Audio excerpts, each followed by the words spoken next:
Hey guys, Pitmaster here. Going to talk about the fights this past weekend. Um, UFC on Fox 9. Um, really good card. A lot of competitive fights, a lot of close fights, split decisions, 1 point decisions, and some really good quick knockouts. Let's go down in the order of the fights. First fight, title fight for the flyweight title, 125 pounds. Joseph Benavidez got knocked out by Mighty Mouse Demetrius Johnson. Two of the best guys in their weight class in the world, pretty much without a doubt. And they came out swinging. They had fought before, close decision. This fight, there wasn't a real feeling out process. They came out swinging, and Demetrius caught Joseph with a right hook, knocked him out. Fight was over. Semi-main, Uriah Faber fought Michael McDonald, who's a phenom kid that's calm under pressure, cool, really young. I think 23. Great submissions, good striking, just a well-rounded number one type guy. Like top ranked guy. And Uriah Faber came out winging and swinging, and actually dominated him on his feet, catching him with vicious, powerful punches, took him down and choked him out. So that was that fight. Uriah Faber showed that he is, even if he doesn't win all the title fights that he fights in, he's the top guy. He's right up there. Next fight, Chad Mendes, decision, Nick Lentz, which was a good fight. It was a competitive fight. I think Chad dominated standing. Hard, solid, quick punches. Also the takedowns. Nick Lentz held his own in every department, including the takedown submission attempts. But Chad did pretty much dominate the fight. It was an undisputed decision. Another one, Joe Lazan against Mac Dagzig. These guys went at it, standing and on the ground, submission attempts, takedowns, punching, grind-out fight, and Joe Lazan won a unanimous decision, which was a really good decision as well. Next fight, close decision, 28-29 on all three cards. Ryan LaFleur beat my guy, Court McGee. I was in his corner and Court's corner. And he fought like a champ. He kept coming, kept punching. He was scoring takedowns. The reason Ryan won was because he did land.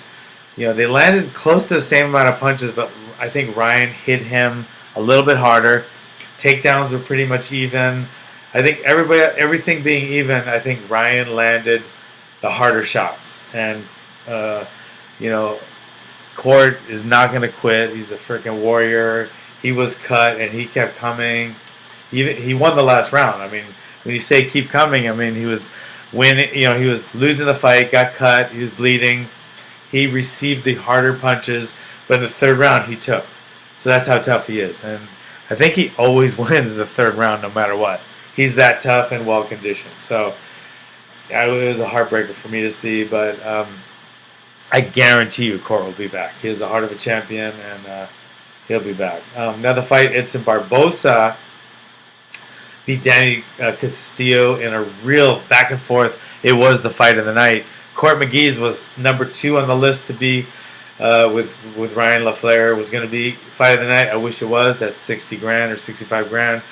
But Danny Castillo, Edson Barbosa, I mean, these guys went swinging. I mean, Danny knocked him down in the first round, almost had him out.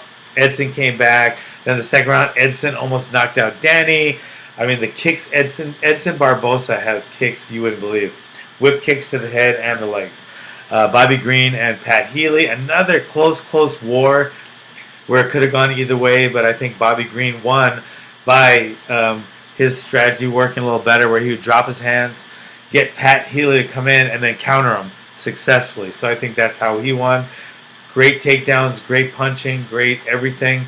A really good fight. Could have gone either way, but I definitely would not argue Green winning that fight. I almost said Bobby Brown because they both have colors for their last name, Bobby Green and Bobby Brown. But anyway, Bobby Green won. Zach Makovitsky beat Scott Jorgensen. Another really, really close fight. Back and forth, takedowns, punching, submission attempts. There were some really good fights that went the distance. I mean, they were really exciting to watch. And Zach, a newcomer to the UFC, beat Scott Jorgensen. Really close fight, but he did beat him. So that was another one. And then Sam Stout. We got to talk about the Sam Stout fight. Sam Stout fought Cody McKenzie, and the biggest thing they made about this fight was because Cody McKenzie was wearing like walking shorts he had bought from the Gap with the label still on them. No sponsors. All he did was write his area code. It was white shorts with a black marquee. He wrote his area code on his shorts, handwriting. But he's wearing shorts with pockets.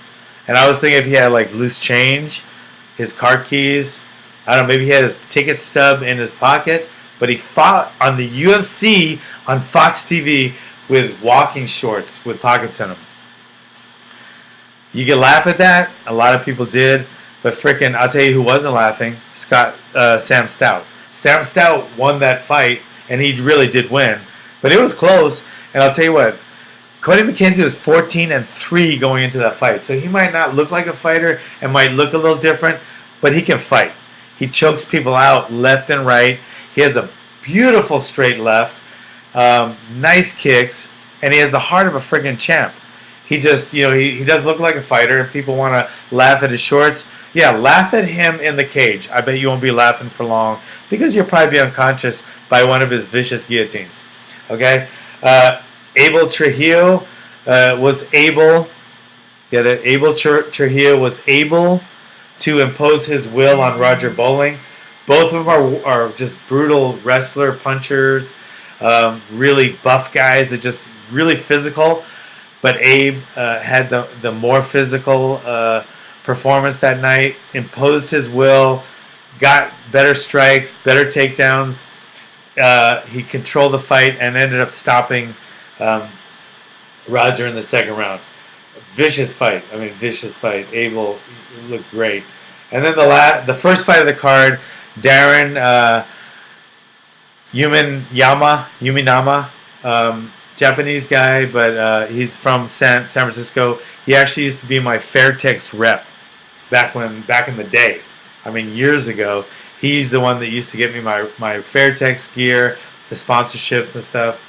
Now he's a fighter. Not only is he a fighter, he's a freaking really good fighter. He lost to a guy named the Aplin. I don't even know his last name, but he's from like Polish wrestling champion or Romanian or something. And this guy is brutal. I mean, he's been winning a lot of his fights by knockout. But Darren and him, really close fight. It was a decision. Nothing to be ashamed of. Darren will be back. He's a submission expert and great at his Muay Thai. So that's the fights. Great fights. UFC, Fox 9. Great fights. I got to go with my son. He worked the corner with me, helped court. It was great to have him working with me. It's the first time we've done that. That made it 10,000 times better. So it was a great trip. I got to hang out with my son, got to hang out with Court, got to see a lot of my old friends, and just loving it. So thanks for coming. Please comment. Please follow me on Twitter. Okay? Pit_master. Thanks.